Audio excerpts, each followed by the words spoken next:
Okay, so Mavis Staples, before she starts singing Eyes on the Prize in her live album, Hope at the Hideout, says, "We've come here tonight to bring you some joy, happiness, inspiration, and some positive vibrations.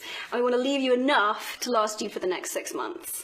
And seeing your play was like that for me. Oh, bless you. It really was. It's like I've been hyped for like 4 months straight. You just won my heart just by quoting Mavis Staples. My goodness, how great. I was listening to the album recently and I was like, that is what Hamilton is like for me. Like, it just gave me, I don't know, just like energy and hope and nourishment for just ever since I saw it. So it completely blew me away, and that's what great art, I believe, should do. So it's been like this phenomenon in my life. Anyway, I'm going to stop fangirling on you, but please don't. No. Okay, I'll sustain it a little bit. But so we were doing this thing with the Public Theatre, and we were in New York for the Great Oscar Eustace. Yes, and for International Women's Day, and so it just seemed perfect to talk to you about the play. So thank you so much for doing this. Oh, it's my pleasure.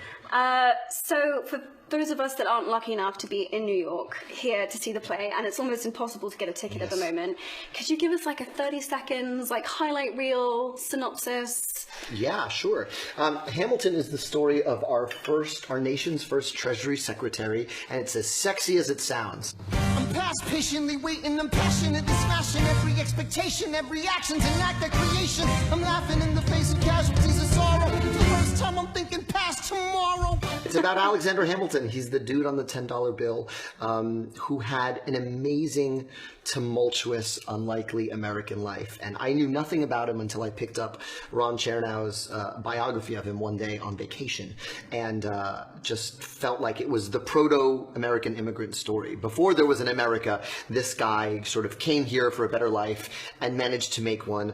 It's also, in a weird way, a love letter to writers. This is a guy who wrote his way out of his circumstances, wrote his way into power, and also wrote his way to ruin, blew up his own spot, and caught beef with all the other founding fathers. And the music I use is all the music I can get my hands on. Yeah. So it's hip-hop music, and it's R&B music, and it's Beatlesque music for King George. Yeah. But it's our goal is to eliminate any distance between a contemporary audience and this story that happened over 200 years ago.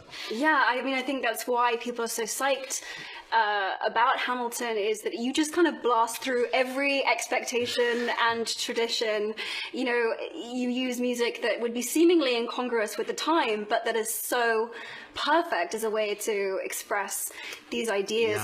And structurally, I steal a little bit from Harry Potter, I have to tell you. What? Because the opening scene, Hamilton meets Aaron Burr, and he says, Aaron Burr, like, help me, like, I want to be in this world, and Burr gives him the opposite advice of who he is, and then he meets his real friends, Mulligan, Lafayette, and and Laurens, and it's exactly Harry Potter meeting Malfoy first, and then seeing his real friends on the train, being like, I like these guys better. I completely forgot that, because in the first book, Draco tries to be like, you know, I can help you. I can help you. Like, tries to befriend with the right people. And Harry has this instinctual, like, this guy is clearly an asshole, and I have to. Yeah, everything I learned from those books. Yes! This is great. Harry Potter's everywhere. It's the ultimate universal story. Okay, good. So, so you wrote this play, which is set how many years ago now? He was born in 1755. We go all the way through his life to his death in 1804. Told with contemporary music, with all different kinds of music. But it's also been there's been this amazing response to it, because you cast a multi-racial cast in the roles of, you know, who would traditionally have been white men. So I'm really interested. You kind of really have broken the mold. Did this just kind of like flow naturally from you as a person and an artist, or was this it happened very organically. You know, I got to this end of the second chapter in this book. I get to the part where he literally writes an essay and gets himself out of the Caribbean. And I said, this is a hip-hop story. So even in my first read-through of the biography, I was casting hip-hop and R&B artists in my head. I was never picturing the literal founding fathers. We know what they look like. Like, it takes exactly no research to find out what the founding fathers actually look like. You just open your wallet. Right. So the fun for me was in, all right, well, which R&B artist, hip hop artist, music artist has the feel of the temperament. So, you know, with George Washington, I was thinking about Common, and I was thinking about John Legend, and that's actually a pretty good description of Chris Jackson, who plays him.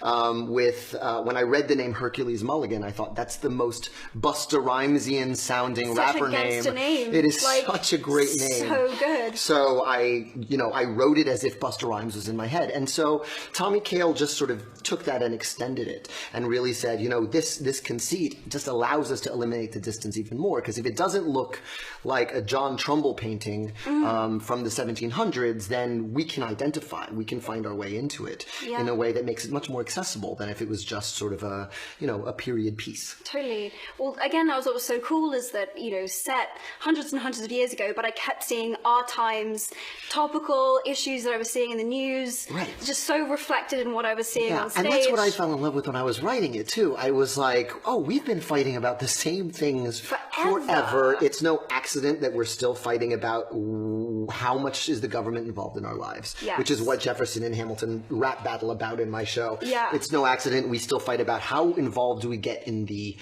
other countries' affairs, which is, you know, in our rap battle, it's the French Revolution, in the French Revolution, but is still just applicable to any foreign venture the United States has, and it's also no accident that. Everyone who dies in our play dies as a result of gun violence. That's the other thing that is in the founding of our Constitution that we can't seem to get right. But is, you know, plagues even our show, much less our country. Yeah, and also who's an American, who gets to live here, who's a true American, what does that mean? Absolutely. All of that stuff, I was like, wow, this has everything. Jefferson was using immigrant as a way of denigrating Hamilton way before Trump ever entered the scene. Came anywhere near any of this stuff. It's so great. It's difficult for me, obviously, not to look at it through the lens of HeforShe and the work that I'm doing, and, you know, Angelica and Eliza and the sisters are, you know, clearly amazing for that. I'm trying to find, so she says, Angelica raps, you want a revolution, I want a revelation. So listen to my declaration. We hold these truths to be self-evident that all men are created equal. And when I meet Thomas Jefferson, I compel him to include women in the sequel. Work. It's so good. I love it so much. I just pictured a million teenagers making GIFs of that moment. Me rapping? Yes. Oh, God. It's the best. I'm so not a rapper, but it makes me want to learn to do it because she's so badass, and it's such an amazing way to express ideas. Yeah, and you know, I think one of the sort of the things that Ron writes about in his book that I sort of expand in the show is this notion that if Angelica Schuyler lived in a different time, she'd be one of our founders. Totally. And you know, she meets everyone who met Hamilton and Angelica together thought, well, they're the married couple, right? Because they were so soulmates. They were intellectual soulmates. And the letters they write back and forth. I mean, she's desperate for news. She's in London, and she married a rich British banker, moved to London, and her letters she actually also corresponded with Jefferson. Really? Yeah, and it's actually pretty amazing because Jefferson's trying to flirt with her, and she's not having it. He's like, you know, he's in Paris while she's in London, and he's writing her this letter to the effect of, I'm paraphrasing, he's like, yeah, we should go to America together. We could like take the boat over together.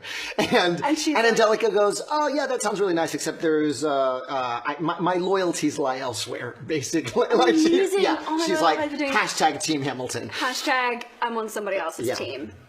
So she did meet Jefferson. That's so funny. Oh, she's so cool. So I'm interested though, because you've included these really political things in your play, and I'm interested, do you think that storytellers have a responsibility to drive us forward as a society, to encourage us to perceive things in new ways?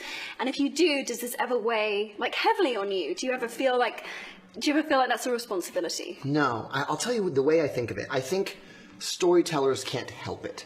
Your worldview affects what you see in the work, and it affects what you make. Right. Anything that's political in Hamilton's story is inherent in Hamilton's story, at least the way I know how to tell it. Yeah. And so I think the notion of Hamilton as an immigrant story, maybe another writer would not have seized on that as the through line. That was definitely my way in. Yeah. Having parents who were not immigrants, they were born in Puerto Rico. They came to New York.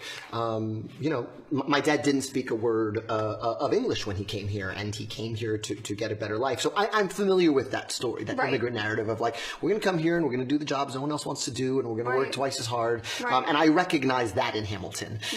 So that's what comes out when I write him. Someone else may have a totally different version, but I really try not to think of writing as a burden at all. My job's to fall in love, because it's got to sustain me. This show took 6-7 years to write. It's got to sustain me for 6-7 years. And so, the politics inherent to the show are just what come out of me when I write about this thing. And it's also, but it's really about being inspired and being in love. Like, there are a million biopic, biomusical worthy subjects, but if I don't know the way to tell it, I can't tell it. So if it starts to feel like a responsibility and it feels like homework, I mean, I know you love homework. I love homework. I don't love homework. I need it to feel like a love affair. It can't feel like homework to me. No. But that's sort of how I approach it.